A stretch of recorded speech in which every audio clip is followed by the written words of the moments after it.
Hello everyone, आप सभी का स्वागत है आपके अपने YouTube channel academic excellence school में। आज की इस वीडियो में हम डिस्कस करेंगे वर्कशीट नंबर 66 क्लास 10 साइंस की। ये चैप्टर हम कंटिन्यू करेंगे how do organism reproduce. Modes of reproduction कौन कौन से हैं ए सेक्सुअल रिप्रोडक्शन के, उसके बारे में बात करेंगे। आप जानते हैं कि asexual reproduction single cell organism में होता है, अधिक से अधिक सिंगल ऑर्गेनिज्म इसमें इन्वॉल्व करते हैं और सिंगल सेल ऑर्गेनिज्म में होता है।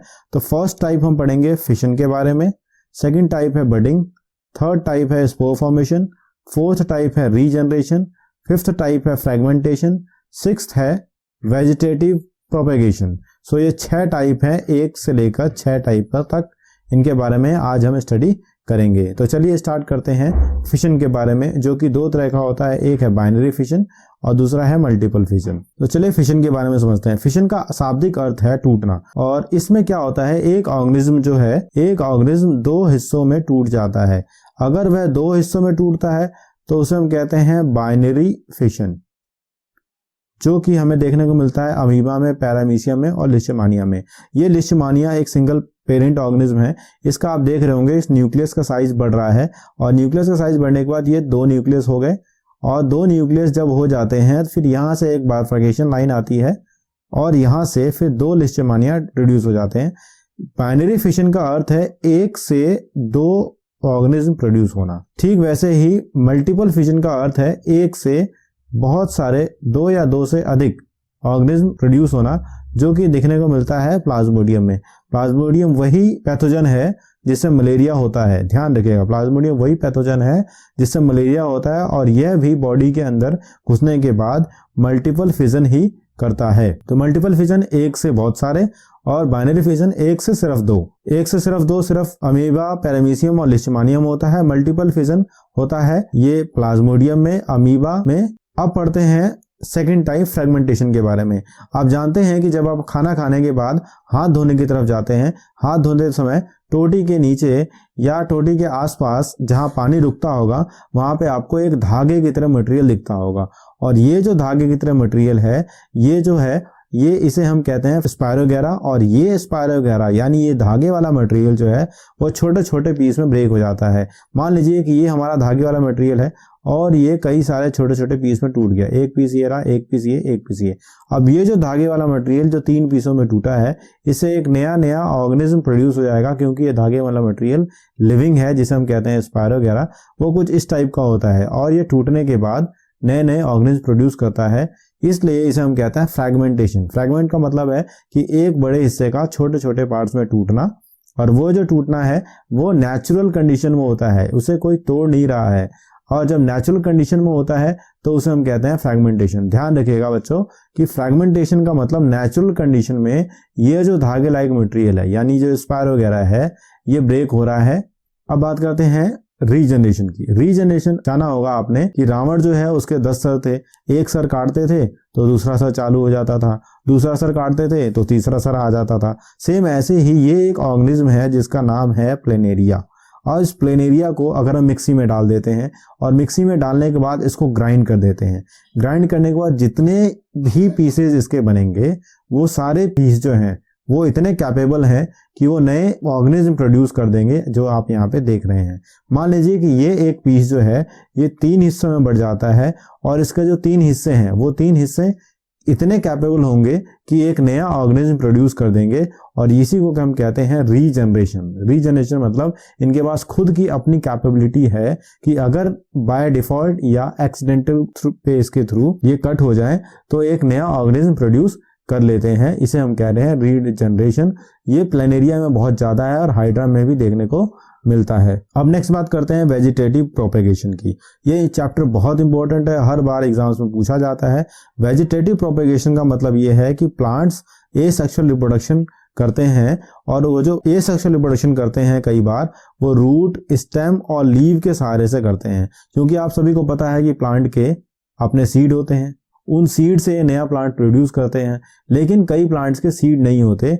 अगर मैं आपसे कहूं कि आप मुझे शकरकंदी का सीड ला के दीजिए, तो आप खोजने लग जाएंगे कि शकरकंदी का कहाँ सीड मिलेगा। सेम ऐसे ही मैं आपसे ला के कहूं कि अमरवेल का भी सीड होना चाहिए, तो अमरवेल का सीड आपको नहीं मिलेगा। रूट, स्टेम और लीव की सहायता से जो प्लांट प्रोपेगेट होते हैं, जो प्लांट न्यू प्लांट्स को रिप्रोड्यूस करते हैं, उन्हें हम कहते हैं वेजिटेटिव प्रोपेगेशन। चलिए नेक्स्ट टाइप ऑफ रिप्रोडक्शन है बडिंग। बडिंग का आपको अर्थ समझ में आ रहेगा। बड का मतलब ये है कि ये एक न्यू ऑर्गेनिज्म है। अब ये जो न्यू ऑर्गेनिज्म है, पेरेंट ऑर्गेनिज्म है, इसके साइड से एक आउटग्रोथ होती है। इस साइड से आउटग्रोथ को हम बड कहते हैं। और ये जो साइड से होने वाली आउटग्रोथ है, यहाँ पे एक न्यू ऑर्गेनिज्म प्रोड्यूस हो जाएगा और बड़ा होने के बाद यहाँ से वो डिटैच हो जाएगा, तो इसको हम कहते हैं बडिंग। बडिंग का मतलब है कि यहाँ से एक लोअर बेस साइड से एक बड निकलेगा, आउटग्रोथ, और ये आउटग्रोथ बड़ा होगा।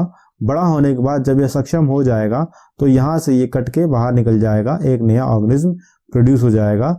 इसे कहते हैं हम बडिंग। ये ईस्ट और हाइड्रा में देखने को मिलता है। कई बार ईस्ट बडिंग का डायग्राम या फिर हाइड्रा बडिंग का डायग्राम एग्जाम्स में पूछा जाता है।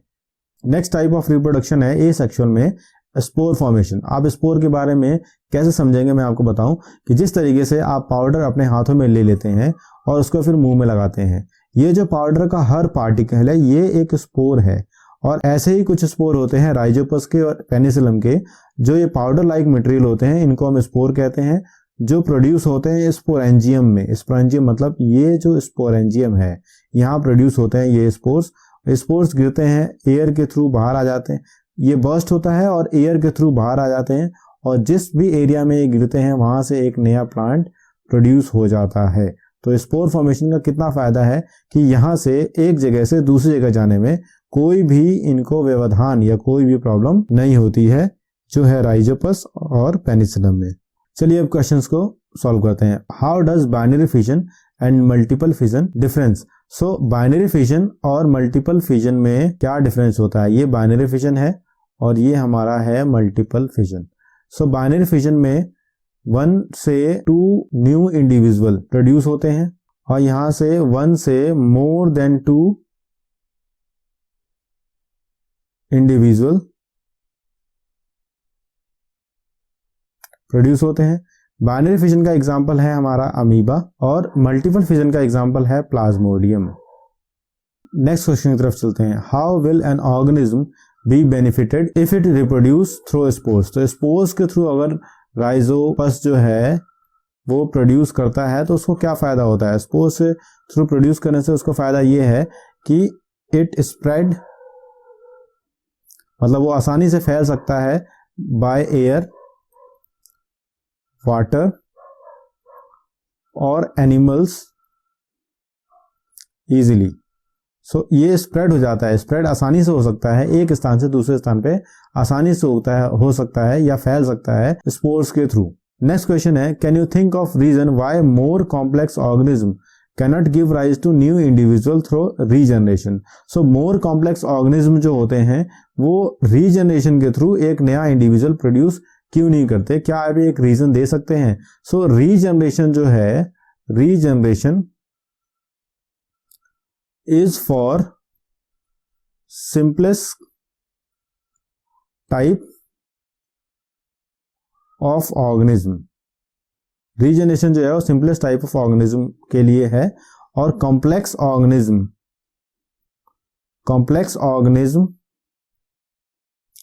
Have so many different tissue organ to work which cannot be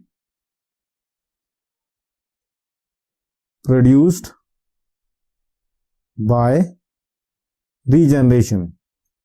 next question है, why is vegetative propagation practiced for growing some type of plant? Vegetative propagation का इस्तेमाल हम क्यों करते हैं कुछ टाइप ऑफ प्लांट्स के लिए? क्यों वेजिटेटिव प्रोपेगेशन को ही चुना जाता है? एक तो सेव टाइम, ये टाइम सेव करता है क्योंकि हम सीड बोएंगे तो फिर जो शकरकंदी है उसका सीड अगर बोएंगे तो वो बहुत समय लग के हमें फल देगा, तो हमारा टाइम सेव करता है। दूसरा है इजी टू सेव, उसको आसानी से हम रख सकते हैं। इजी टू प्रिजर्व, उसको आसानी से रख सकते हैं।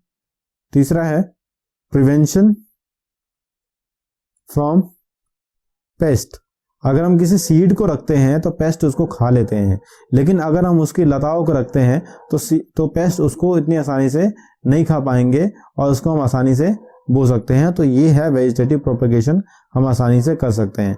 आपने सुना भी होगा कि एक आम के प्लांट में कई सारे आम के प्लांट जोड़ दिए गए वेजिटेटिव प्रोपेगेशन के नए तरीकों के द्वारा, तो उसमें एक ही आम में आपको कई सारे आम का स्वाद देखने को मिल रहा है। एक डाली पे आपको दशहरी मिल रहा है, एक डाली पे आपको कलकत्ता का आम मिल रहा है, एक डाली पे आपको महाराष्ट्र का आम मिल रहा है। तो ये वेजिटेटिव प्रोपेगेशन का एक जीता जागरा उदाहरण है।